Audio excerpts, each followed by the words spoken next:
Quand on a créé l'association Guédiawaye Hip Hop, on s'est dit, puisque lui, le fondateur, Sarenjo, disait il faut préparer les générations futures, nous avons travaillé autour d'un concept qui s'appelle Growing the Future, nourrir le futur, Natal Ëllëg en Wolof, Natal Ëllëg.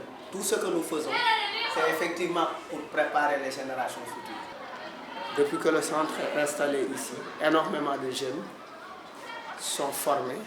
Certains même ont commencé, grâce à ces formations, à travailler. Ils ont un métier même.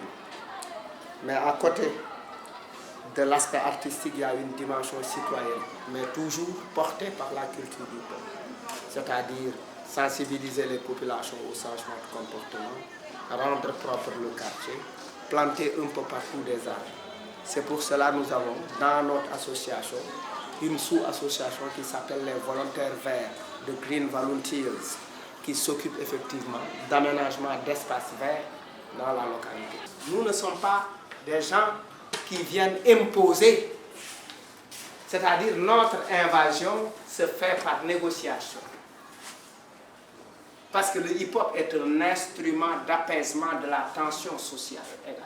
Et quand on enlève, quand une fois les ordures sont enlevées ou les cantines sont enlevées, nous venons, nous plantons des arbres et nous peignons.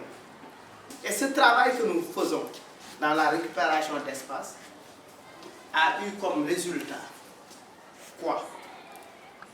Les populations pensent que nous sommes, depuis que le centre est là, après qu'ils aient compris les missions de ce centre-là, les parents prennent maintenant leurs enfants pour les amener ici. Mais quand ils ont également des problèmes de caniveau, quel que soit le problème, la mairie n'est plus l'interlocuteur crédible. L'interlocuteur crédible, c'est finalement nous. Parce que les populations pensent que nous sommes capables de régler les problèmes. Et ils vont jusqu'à nous proposer de demander à la mairie de la localité d'être leur maire, par exemple. Je n'ai pas été formé dans un parti politique. J'ai écouté des textes de Public Enemy, j'ai écouté des textes de Dead Phrase, j'ai écouté des textes de la rumeur en France, j'ai écouté beaucoup de IAM de Marseille pour me faire mon éducation politique. J'ai écouté du PBS, du PUFRAS.